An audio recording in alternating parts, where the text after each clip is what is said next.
In this Elden Ring video, I'm going to be showing you my Sorcery Sentinel build. This is a level 150 quality build that actually does tons of physical damage because of Strength and Dexterity, but also has a weapon ability that allows it to do tons of magic damage at range. So the weapon that I used for this build is the Watchdog staff. I've been testing out a lot of different unique weapons to try and see what you can play around with.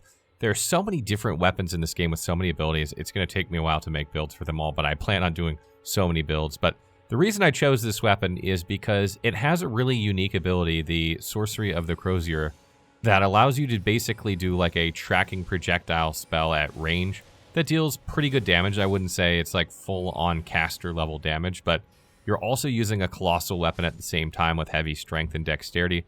So it's kind of amazing that you can get decent magic damage while you have no points in intelligence and almost nothing in faith. And some people might say, well, you could use Glintblade Phalanx, so that's a magic spell that you can put on a weapon. But the thing is that Ash of War just doesn't do that much damage, and it has much shorter range. And the thing that's really good about this spell is that, or weapon ability rather, is that you can queue it up. So as soon as you raise your staff and the projectiles throw up, they'll start going off to the target, and you can throw your staff up again and do it over and over. With the Glintblade Phalanx Ash of War, you have to throw it up, move in close, wait for it to hit the target or, fire off, and then throw it up again.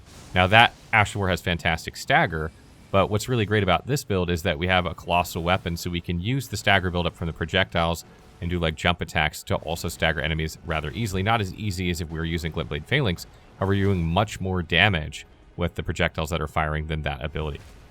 A couple little nuances to this weapon skill. First of all, it doesn't scale with anything, so you're basically getting the damage of the weapon upgraded. So there's no strength, dexterity, intelligence, etc. None of those increase the damage of this ability. You can use talismans to increase the damage of the ability, but Shard of Alexander, for instance, does not increase the damage of the ability, which is unfortunate, or you'd probably get another 200 damage out of a single cast out of this ability, which would be fantastic. So there are some weird idiosyncrasies with it. Additionally, you can lock onto targets and it'll track them, but you can't target specific body parts. If you're fighting the fire giant, for instance, and you target the leg, the projectiles will still go to the chest. So there are some weird scenarios with it, but for the most part, it works very, very well.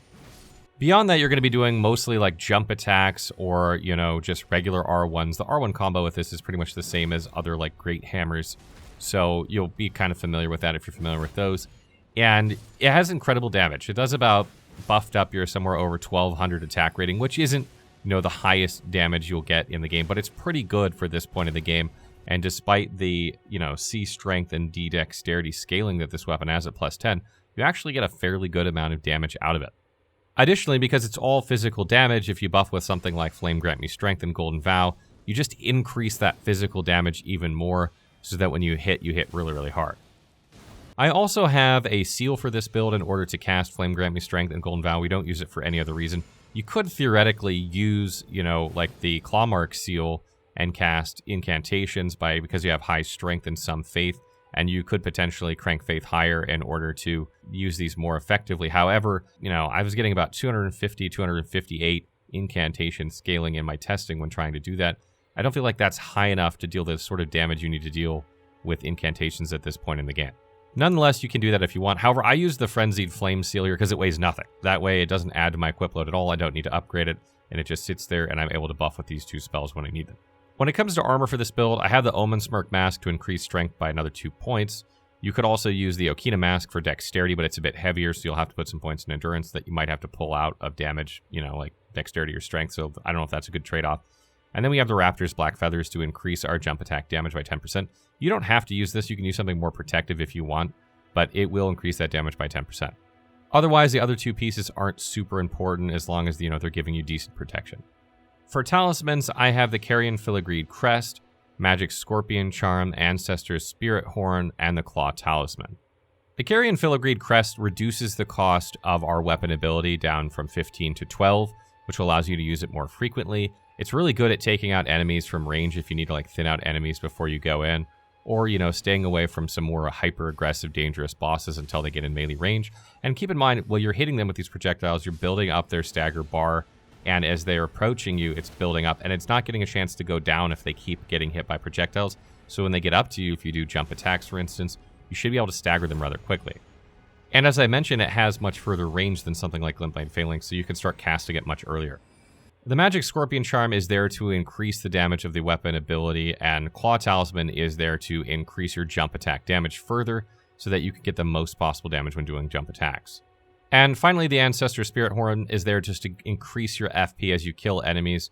Sometimes you kill enemies in one jump attack, and this is a good way to just get some FP back so you can keep using the weapon ability of this and not having to worry too much about your FP. We don't have very high mind, and that just makes FP management easy. There isn't too many talismans that increase the damage of that ability. The Ritual Sword Talisman is a good choice. You could replace this with that, but you tend to get hit when you're meleeing sometimes. Like, you're trading damage sometimes because of, the rather aggressive jump attack nature of this build. So sometimes that talisman is not a good choice, but you can swap these back and forth. Additionally, you'll probably swap this one out during a boss fight anyway, and a Green Turtle Talisman is a good option to swap in here for boss fights. Because the weapon ability consumes a lot of stamina, as does using a colossal weapon, it's good to have stamina regeneration during those fights. When it comes to spells, I told you already we have Golden Vow there to increase our overall damage by 15% and our defenses. This is also going to apply to the weapon ability, which is one of the reasons we really want it, because there's not too many ways to increase that damage. And Flame Grant Me Strength just gives you that plus 20% damage for 30 seconds. You're going to use this probably only on bosses or really before tough enemies like a Crucible Knight or something. But otherwise, it doesn't have a ton of application in this build. It just gets you that extra damage real quick. You could also use Exalted Flesh instead of this spell if you want. So generally, the way I play this build is that I run around doing jump attacks pretty regularly on regular enemies, and then on more challenging, difficult enemies or more aggressive enemies, I will cast the Sorcery of the Crozier and sort of wait for them to come to me while the projectiles are hitting them, and then I'll go in for the jump attack, hopefully staggering them or killing them, or maybe even killing them with the projectiles before they get there. One thing I do want to mention too is that, again, the projectiles can be kind of weird with this ability sometimes, so you need to watch and see how effective it is with the boss or enemy that you're fighting. It works most of the time, but sometimes some enemies, because of their movements, kind of confuse the projectiles, and it might not be effective for that just because of the way they get confused. So pay attention to see if your spells are actually connecting, or the projectiles are actually connecting before you just keep spamming it. When it comes to stats for this build, I'm using 45 Vigor, 23 Mind, 19 Endurance, 57 Strength, 44 Dexterity, 9 Intelligence, 25 Faith, and 9 Arcane. 45 Vigor is there to give you a bunch of health. You're going to get hit, as you trade damage with this build because it's pretty aggressive. So that's there to keep you alive. You're also, depending on what you're wearing, if you're wearing like the Black Raptor's Feathers and Omen Smirk, you're not going to have a whole ton of protection, even though you get some from Golden Vow. So you want a large health pool. 23 Mind is there to give you enough of an FP pool that you can cast your ability regularly without having to use your FP pots all the time, and to give you a chance to replenish FP by using your Ancestor Spirit Horn. So it's just there to kind of give you a pool to play around with, and just enough that you can skew your flasks more heavily towards HP and just have a few that are FP. 19 Endurance is there in order to be able to medium roll with this setup. If you're wearing heavier armor, you're going to need more Endurance. So this is going to vary a little bit. Again, I have exactly enough to meet the threshold of medium rolling with this build. If you are wearing heavier, you'll want more. If you're going lighter, you'll probably want to knock it down a couple notches. 57 Strength and 44 Dexterity are there to increase the damage of the weapon. This weapon actually gets 4 to 5 points of damage from Strength all the way up to about 50 or so, and then it's about 3 to 4 points for a little while.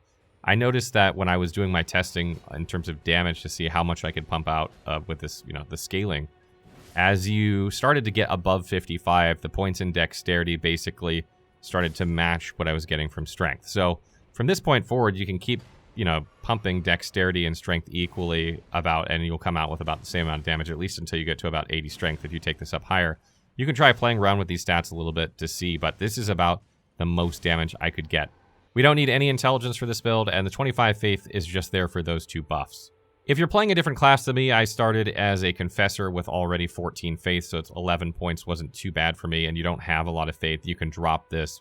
Just keep in mind that Golden Vow does buff the weapon ability of this, the Sorcery of the Crozier, so it's a good way to buff that damage, and as I mentioned, there aren't too many ways to buff that, so that's why I have it here. But if you have 8 Faith or 7 Faith or 9 Faith or something, it may not be worth it. You could take those points, put them into Strength and Dexterity instead, or maybe get a little bit more Mind, or use them on Endurance for heavier armor.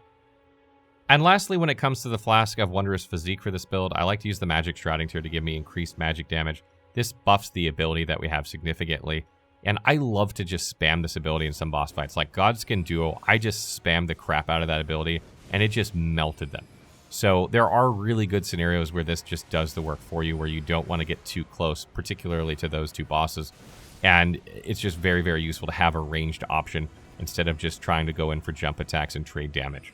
Also, because the Watchdog staff is a colossal weapon, it has a very slow attack animation, and I'm sure you experienced this if you've tested out any large weapons in this game, that they can be rather difficult for fast-moving enemies.